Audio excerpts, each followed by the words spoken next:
ಎಲ್ಲರಿಗೂ ನಮಸ್ಕಾರ. ಇವತ್ತು ಡಿಜಿಲಾಕರ್ ಆ್ಯಪ್ ಮುಖಾಂತರ ಅಪಾರ್ ಐಡಿಯನ್ನು ಯಾವ ರೀತಿ ಕ್ರಿಯೇಟ್ ಮಾಡೋದು ಅಂಥೇಳಿ ನೋಡೋಣ. ಮೊದಲಿಗೆ ಪ್ಲೇಸ್ಟೋರಲ್ಲಿ ಹೋಗಿ ಡಿಜಿಲಾಕರನ್ನು ಇನ್ಸ್ಟಾಲ್ ಮಾಡಿಕೊಡ್ರಿ. ಇಲ್ಲಿ ಡಿಜಿಲಾಕರ್ ಅಂಥೇಳಿ ಎರಡು ಆಪ್ಷನ್ ಬಂದಿರ್ತದೆ ರೀ. ಇಲ್ಲಿ ಕೆಳಗಡೆ ಡಿಜಿಲಾಕರ್ ಅಂತ ಹೇಳಿದೆ ನೋಡಿರಿ. ಈ ಫಸ್ಟ್ ಒನ್ ಮೇಲೆ ಸೆಕೆಂಡ್ ಒನ್ ಮೇಲೆ ಕ್ಲಿಕ್ ಮಾಡಿರಿ. ಅಲ್ಲಿ ಇನ್ಸ್ಟಾಲೇಷನ್ ಕಂಪ್ಲೀಟೆಡ್ ಅಂಥೇಳಿ ಬಂದ ತಕ್ಷಣ ಕೆಳಗಡೆ ಓಪನ್ ಅಂಥೇಳಿ ಬಂದಿರ್ತದೆ ರೀ. ಓಪನ್ ಮೇಲೆ ಕ್ಲಿಕ್ ಮಾಡಿರಿ.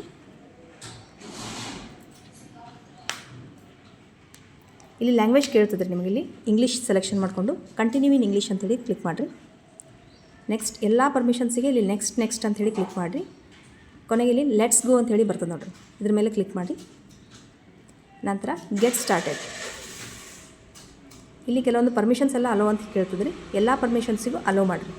ಈಗ ನಂತರ ಇಲ್ಲಿ ಮೊಬೈಲ್ ನಂಬರ್ ಕೇಳ್ತದೆ ನಿಮ್ಮದು.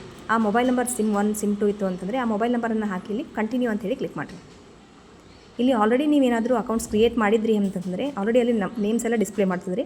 ಇನ್ ಕೇಸ್ ನಿಮ್ದು ಏನಾದರೂ ಮಾಡಿರಲಿಲ್ಲ ಅಂತಂದರೆ ಹೊಸದು ಕ್ರಿಯೇಟ್ ಮಾಡ್ಕೋಬೇಕಾಗಿತ್ತು ಅಂತಂದರೆ ಇಲ್ಲಿ ಕ್ರಿಯೇಟ್ ನ್ಯೂ ಅಕೌಂಟ್ ಮೇಲೆ ಕ್ಲಿಕ್ ಮಾಡಿರಿ. ಕ್ರಿಯೇಟ್ ನ್ಯೂ ಮೇಲೆ ಕ್ಲಿಕ್ ಮಾಡಿದ ತಕ್ಷಣ ಅದು OTP ಡಿಫಾಲ್ಟಾಗಿ ತೊಗೋತದೆ ರೀ. ಇಲ್ಲಿ ಅಲೋ ಅಂಥೇಳಿ ಕ್ಲಿಕ್ ಮಾಡಿದರೆ ಸಾಕು, ಅದು ಡಿಫಾಲ್ಟಾಗಿ ಎಂಟ್ರಿ ಆಗ್ತದೆ ರೀ. ಇಲ್ಲಿ ನಂತರ ಇಲ್ಲಿ ಆಧಾರ್ ನಂಬರನ್ನು ಎಂಟ್ರಿ ಮಾಡಬೇಕು ರೀ. ಇಲ್ಲಿ ರೈಟ್ ಸಿಂಬಾಲ್ ಮೇಲೆ ಕ್ಲಿಕ್ ಮಾಡಿ ನೆಕ್ಸ್ಟ್ ವೆರಿಫೈ. ಅಲ್ಲಿ ಕೇಳ್ತದೆ ರೀ, ಎರಡು ಆಪ್ಷನ್ ಕೇಳ್ತದೆ ನಿಮ್ಗೆ, ಆಧಾರ್ ಫೇಸ್ ಅಥೆಂಟಿಕೇಷನ್ ಆಮೇಲೆ ಆಧಾರ್ OTP ಅಂಥೇಳಿ. OTP ಮೇಲೆ ಕ್ಲಿಕ್ ಮಾಡಿರಿ. ಇಲ್ಲಿ ಅಲೋ ಅಂಥೇಳಿ ಕ್ಲಿಕ್ ಮಾಡಿರಿ. ಅದು OTP ಡಿಫಾಲ್ಟಾಗಿ ತೊಗೊಂಡ್ಬಿಡ್ತದೆ ರೀ ಅದು. ಇಲ್ಲಿ ನಂತರ ಎಂಟರ್ 6 ಡಿಜಿಟ್ ಸೆಕ್ಯೂರಿಟಿ ಪಿನ್ ಅಂತ ಹೇಳಿ ಇದೆ ರೀ. ನೀವಲ್ಲಿ ಏನು ಬೇಕಾದರೂ ಪಿನ್ನನ್ನು ಇಟ್ಕೋಬೋದು. ಅಂದರೆ ಸೆಕ್ಯೂರಿಟಿಯಿಂದ 6 ನಂಬರ್ ಇರ್ತಕ್ಕಂಥ ಒಂದು ಸೆಕ್ಯೂರಿಟಿ ಪಿನ್ನನ್ನು ಅಲ್ಲಿ ಇಟ್ಕೋಬೇಕು ರೀ. ಈ ನಂಬರ್ ಹಾಕಬೇಕಾದ್ರೆ ಕಂಟಿನ್ಯೂಸ್ ಆಗಿ ಸೇಮ್ ಡಿಜಿಟ್ಸಲ್ಲಿ ರಿಪೀಟ್ ಆಗಿರಬಾರ್ದು ರೀ.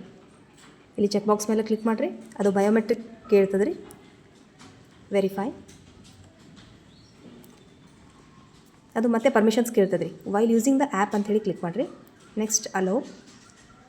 ಇಲ್ಲಿ ನಿಮಗಿಲ್ಲಿ ನೀವು ಡಿಜಿಲಾಕರ್ ಕ್ರಿಯೇಟ್ ಮಾಡಿದ ತಕ್ಷಣ ಈ ಇಂಟರ್ಫೇಸ್ ನಿಮಗಲ್ಲಿ ಡಿಸ್ಪ್ಲೇ ಆಗ್ತದೆ ರೀ. ಇಲ್ಲಿ ಕೆಳಗಡೆ ಸರ್ಚ್ ಅಂತ ಹೇಳಿ ಇರ್ತದೆ ನೋಡಿರಿ.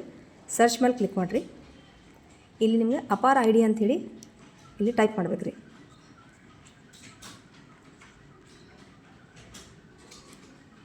ಇಲ್ಲಿ ಅಪಾರ್ ID ಅಂಥೇಳಿ ಬರ್ತದೆ ನೋಡಿರಿ ಫಸ್ಟ್ ಆಪ್ಷನ್. ಇದ್ರ ಮೇಲೆ ಕ್ಲಿಕ್ ಮಾಡಿರಿ. ಇಲ್ಲಿ ಆಲ್ರೆಡಿ ಆ ಡೇಟಾನ ನೀವು ಹಾಕಿದ ತಕ್ಷಣ ಆ ಆಧಾರ್ ಕಾರ್ಡ್ನಲ್ಲಿ ಇರ್ತಕ್ಕಂಥ ಡೇಟಾ ಇಲ್ಲಿ ಡಿಸ್ಪ್ಲೇ ಆಗ್ತದೆ ರೀ. ಇಲ್ಲಿ ಸೆಲೆಕ್ಟ್ ಐಡೆಂಟಿಟಿ ಟೈಪ್ ಅಂತ ಹೇಳಿದ್ದಲ್ಲಿ ರೋಲ್ ನಂಬರ್, ರಿಜಿಸ್ಟ್ರೇಷನ್ ನಂಬರ್ ಅಥವಾ ಎನ್ರೋಲ್ಮೆಂಟ್ ನಂಬರ್, ನ್ಯೂ ಅಡ್ಮಿಷನ್ ಅಂತ ಹೇಳಿದೆ ರೀ. ಅದರಲ್ಲಿ ಯಾವುದಾದ್ರೂ ನಿಮ್ಮ ಹತ್ರ ಇತ್ತು ಅಂತಂದರೆ ಆ ಆಪ್ಷನನ್ನು ಸೆಲೆಕ್ಷನ್ ಮಾಡ್ಕೋಬೇಕು ರೀ. ಈಗ ರಿಜಿಸ್ಟ್ರೇಷನ್ ನಂಬರ್ ಅಂತ ಹೇಳಿದ್ರೆ ತೊಗೋಬೋದು ಅಥವಾ ರೋಲ್ ನಂಬರ್ ಅಂತಾರೋ ತೊಗೋಬೋದು. ರಿಜಿಸ್ಟ್ರೇಷನ್ ನಂಬರ್ ಇತ್ತು ಅಂತಂದರೆ ರಿಜಿಸ್ಟ್ರೇಷನ್ ನಂಬರ್ ಅಥವಾ ರೋಲ್ ನಂಬರ್ ಇತ್ತು ಅಂದರೆ ರೋಲ್ ನಂಬರ್. ಈಗ ನಾನು ರೋಲ್ ನಂಬರ್ ತೊಗೋತಿದ್ದೀನಿ. ಈಗ ಇಲ್ಲಿ ಅವ್ರದ್ದು ರಿಜಿಸ್ಟರ್ ಆಗಿರ್ತಕ್ಕಂಥ ರೋಲ್ ನಂಬರನ್ನು ಇಲ್ಲಿ ಎಂಟ್ರಿ ಮಾಡ್ಬೇಕು ರೀ. ಇಲ್ಲಿ ಅಡ್ಮಿಷನ್ ಇಯರ್ ಅಂತ ಹೇಳಿದೆ ರೀ. ಯಾವ ಇಯರಲ್ಲಿ ಅವ್ರು ಅಡ್ಮಿಷನ್ ಆಗಿರ್ತಾರೋ ಆ ಇಯರನ್ನು ಅಲ್ಲಿ ಸೆಲೆಕ್ಷನ್ ಮಾಡಿರಿ. ಕೆಳಗಡೆ ಸೆಲೆಕ್ಟ್ IM a ಸ್ಟೂಡೆಂಟ್ ಅಂತ ಹೇಳಿದೆ ರೀ. ಅಲ್ಲಿ ನಿಮ್ಗೆ ಪರ್ಟಿಕ್ಯುಲರ್ ಯೂನಿವರ್ಸಿಟಿ ಅಂಥೇಳಿ ಬರ್ತದೆ ರೀ. ಇನ್ ಕೇಸ್ PU ಅಥವಾ 10th ಇದ್ದರು ಅಂತಂದರೆ ಪ್ರೀ ಮ್ಯಾಟ್ರಿಕ್ ಬೋರ್ಡ್ ಅಂಥೇಳಿ ಹಾಕಬೇಕು. ಆಮೇಲೆ ಫಸ್ಟ್ ಇಯರ್ ಸೆಕೆಂಡ್ ಇಯರ್ ಇದ್ದರು ಅಂತಂದರೆ ಪ್ರೀ ಅಂತೇಳಿ ಹಾಕಿದರೆ ಸಾಕು ರೀ. ಪ್ರೀ ಯೂನಿವರ್ಸಿಟಿ ಅಂಥೇಳಿ ಅಲ್ಲಿ ಆಲ್ರೆಡಿ ಬೋರ್ಡ್ ಬಂದುಬಿಡ್ತದೆ ರೀ, ಕರ್ನಾಟಕ ಸ್ಟೇಟ್ ಬೋರ್ಡ್ ಅಂಥೇಳಿ. ಈ ಬೋರ್ಡನ್ನು ಸೆಲೆಕ್ಷನ್ ಮಾಡ್ಕೊಂಡ್ಬಿಡ್ಬೇಕು ರೀ. ಆಮೇಲೆ ಚೆಕ್ ಬಾಕ್ಸ್ ಆಟೋಮೆಟಿಕ್ಲಿ ಅಲ್ಲಿ ಕ್ಲಿಕ್ ಆಗಿರ್ತದೆ ರೀ. ಇಲ್ಲಿ ಗೆಟ್ ಡಾಕ್ಯುಮೆಂಟ್ ಅಂತೇಳಿ ಕ್ಲಿಕ್ ಮಾಡಿದರೆ ಇದು ಇಲ್ಲಿ ಡಿಸ್ಪ್ಲೇ ಆಗ್ತದೆ ರೀ. ಈಗ ಇಲ್ಲಿ ಫೆಚ್ ಮಾಡ್ತದೆ ರೀ ಡಾಕ್ಯುಮೆಂಟ್ಸ್.